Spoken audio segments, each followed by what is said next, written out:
परात् पर ब्रह्म परमात्मा, अव्यक्त ब्रह्म ईश्वर, एकवहम बहुश्याम, एक में से अनेक होने का संकल्प करते ही निर्गुण निराकार तत्व को जताने के लिए शिवलिंग का संकेत हुआ। निर्गुण निराकार का कोई अंत नहीं है। सूक्ष्म शरीर मन के वेग से जाता है। जैसे सूर्य के किरण चलता है तो 1,86,000 माइल की गति से 1 सेकंड में भागता है, यहाँ 8 मिनट में पहुंचता है। ऐसा विज्ञानियों का गणित बता रहा है। लेकिन आपका मन आंख की पलक खोलते ही सूरज तक पहुंच जाता है। इस प्रकार मनोवेग से सूक्ष्म शरीर से विपश्चित ने एक शरीर के 4 शरीर बनाए और चारों दिशा में गए। फिर भी इस माया का अंत, इस प्रकृति के रहस्यों का अंत पूरा नहीं पा सका। हरि अनंत, हरि कथा अनंत, तो हरि की लीला भी अनंत है। फिर भी उस हरि ने कृपा करके अनंत कथा, अनंत लीला, अनंत सामर्थ्य वान परमेश्वर सत्ता ने मनुष्यों के मंगल के लिए ऐसी ऐसी लीला की, ऐसे ऐसे वरदान दिए और ऐसी ऐसी उपासना पद्धति बताई कि जैसे सुमेरु पर्वत मिस्री का हो और कीड़ी उसका अंत लेने जाए तो उसकी पीढ़ियां पूरी हो जाएगी। लेकिन कीड़ी को खबर दे दे कि तू जहाँ है वहाँ थोड़ा सा चक कर देख, तो ये मिस्री का पर्वत पूरा मिस्री है। ऐसे ही तू बाहर कितना भी खोजेगा बेटा, तू अपने आप में आ जा तो यथा पिंडे तथा ब्रह्मांडे, जो इस पिंड में है वही ब्रह्मांड में है। जैसे रात्रि को सपने की दुनिया तुम बना लेते हो, उसमें गाड़ी, मोटर, मनुष्य, खेत, खली सब बन जाता है। और उसी चैतन्य के खेल से, चैतन्य की सत्ता से जड़ भी चीजें बन जाती है और चेतन भी बन जाती है। रेलगाड़ी जड़ है लेकिन चलाने वाला ड्राइवर और पैसेंजर चेतन है। तो जड़ और चेतन तुम्हारे चैतन्य आत्मा ने बना लिया। आप गंगा में स्नान करते हैं तो पुण्य होगा, ये भावना अंदर में है और गंगा जी बाहर दिखती है। कपड़े रखें किनारे, कोई जेब कतरा उठा न जाए, घड़ी और पैसे पड़े, वो भाव अंदर में होता और गोता मारते। तो सपने में भी अंदर बाहर होता है। सपने में भी अपना पराया लगता है, लेकिन जिसकी सत्ता से लगता है वो पहले था, अब भी है और स्वप्न टूटने के बाद वही रह जाता है।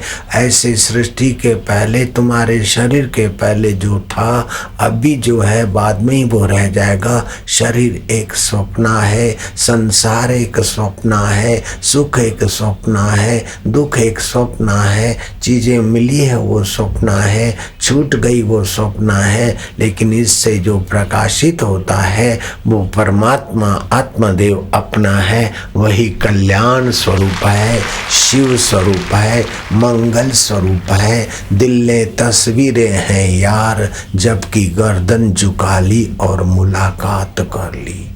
ईश्वर प्राप्ति कठिन से कठिन है। मनोवेग से भी कोई बाहर दौड़ते दौड़ते सृष्टि का सार या ईश्वर को खोजना चाहे तो संभव ही नहीं है। और अंतर आत्मा में ले जाने वाला सत्संग और संत मिल जाए तो युद्ध के मैदान में अर्जुन कहता है, नष्टो मोह स्मृति लब्ध्वा। मोह किसको बोलते हैं? उल्टे ज्ञान को मोह कहा शास्त्रों ने।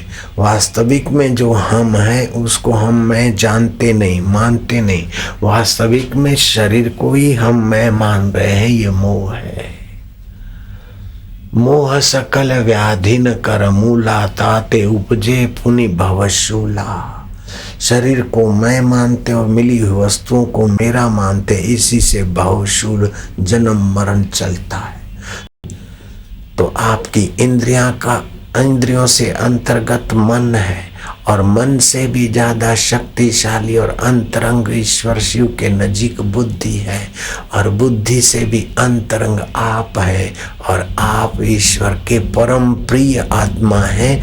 आप बाहर कितना भी दौड़ें, हर रोज आपको अंतर्मुख होना पड़ता है। इंद्रियों को, मन को, बुद्धि को पुष्ट होने के लिए अनजाने में भगवान के करीब हम आते हैं। अगर उपासना और सत्संग के द्वारा हम उस भगवान तत्व को जाने तो शरीर और इंद्रियां तो रोज पुष्ट होती है, लेकिन हम वही अभागे जन्मने मरने वाले रह जाते हैं। जब भगवत कृपा और सत्संग का सार समझ में आए तो पता चलता है कि जन्म मृत्यु मेरा धर्म नहीं है। जन्मता मरता है वो मैं नहीं हूँ, सुखी दुखी होता है वो मन मैं नहीं हूँ, बीमार और तंदुरुस्त रहता है वो शरीर मैं नहीं हूँ, काला और गोरा होता है चमड़ा मैं नहीं हूँ। मैं वह हूँ जहाँ वाणी विश्रांति पा लेती है। देखा अपने आप को, मेरा दिल दीवाना हो गया, ना छेड़ो मुझे यारों में खुद पे मस्ताना हो गया। सतृप्तो भवति, वह अपने आप में तृप्त हो जाता है। स अमृतो भवति, अपने आप में आत्म अमृत में पूर्ण हो जाता है। सतरति, वह तर जाता है। लोकांतार्यति, अपने दर्शन और वचनों से समाज को तारने का सामर्थ्य उसका प्रकट हो जाता है। ऐसा आत्मशिव सबका हृदय का अंतरात्मा बनकर बैठा है। Every man is the god but playing the fool. एक घड़ी आधी मैं पुनिआध, तुलसी संगत साधकी हरे कोटि अपराध।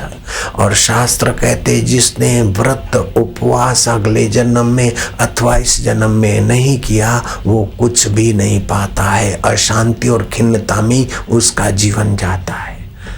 तो जिसके जीवन में व्रत नहीं है, उपवास नहीं है, सत्संग नहीं है, वो देखने भर को मनुष्य है। मनुष्य रूपे मृगाश्चरंती, जैसे मृग खाया पिया बच्चे पैदा कर और मर जाता है, ऐसे आध्यात्मिक पुण्याई के बिना जो निगुरे लोग मर जाते हैं उनका जीवन पशु जैसा माना गया है। शिव जी कहते हैं उनकी माता धन्य है, उनके पिता धन्य, उनका कुल और गोत्र धन्य है, जिनके हृदय में गुरु भक्ति है, गुरु ज्ञान है। धन्या माता पिता धन्यो गोत्रम धन्यम कुलोद्भव, धन्या च वसुधा देवी यत्र स्यात् गुरु भक्तता। और शिव जी ने पार्वती को कहा नास्ति ध्यानम समम तीर्थम। गुरु ने मंत्र दिया और ध्यान की विधि बताई। आप आत्म शिव का ध्यान करने की कला सीख लो। ध्यान के समान कोई तीर्थ नहीं। तीर्थ में तो शरीर स्नान करता है, ध्यान में तुम स्वयं आत्म शिव में स्नान करते हो। यज्ञ करने से वस्तु पवित्र होती है, ध्यान करने से तुम स्वयं पवित्र होते हो। बड़े आश्चर्य की बात है कि मनुष्य ने अपना 1,00,000वां हिस्सा मुश्किल से विकसित किया है। हमारी जो योग्यताएं और संभावनाएं हैं उसका 1,00,000वां हिस्सा हमने विकसित किया और बुद्धिजीवी बन गए। बुद्धि बेच बेच के जी रहे हैं। कृष्ण इस बात का इनकार करते हैं कि बुद्धिजीवी मत बनो, बुद्धि योगी बनो। भजताम प्रीति पूर्वकम ददामी बुद्धि योगम तम ये न माम उपयांति ते। जो प्रीति पूर्वक मुझे चाहता है उसकी बुद्धि में मैं मेरे अपने स्वरूप का योग देता हूँ। कृष्ण कहो, शिव कहो, राम कहो, एक ही परम सत्ता है। उत्पत्ति का सामर्थ्य जिस सत्ता में है तो ब्रह्मा जी कह गए, पालिनी शक्ति काम करती तो विष्णु, और इधर उधर की सफाई करके सुंदर सुहावना शिव जी को त्रिनेत्र कहा जाता है। ये तीसरा नेत्र विवेक का नेत्र है, वैराग्य का नेत्र है, दूरदर्शन का नेत्र है, भूत भविष्य को जानने वाला नेत्र है। इसलिए त्रिपुंड करते हैं फिर भी यहाँ तिलक लगाते। तीनों गुणों से पार जाने वाला भाग्य बनाने वाले यहाँ तिलक करते हैं। तो अपने जीवन में विवेक का विकास हो। बच्चे और बच्चियों को खास सिखाना कि यहाँ तिलक करके मत्था टेक के 2 मिनट पड़े रहें, ताकि बच्चे और बच्चियाँ की विवेक शक्ति जगेगी। हल्की फुल्की बात में चिढ़ेंगे नहीं और हल्के फुल्के कुसंग में गिरेंगे नहीं। और आपको भी चाहिए कि जैसे आज सुबह दीक्षा देने वालों को मैंने प्राणायाम करा दिया और विवेक शक्ति जगाने का, तीसरा नेत्र जगाने का कला बता दी, ऐसे आप लोग भी करेंगे तो संसार की, इस शरीर की मौत हो जाए, संसार का वियोग हो जाए, उसके पहले आपका आत्मा परमात्मा से सहयोग करने का केवल इरादा अपना पक्का बना लो तो भगवान की मदद कदम कदम पे तुम्हारी सहायता करेगी। बिल्कुल पक्की बात है।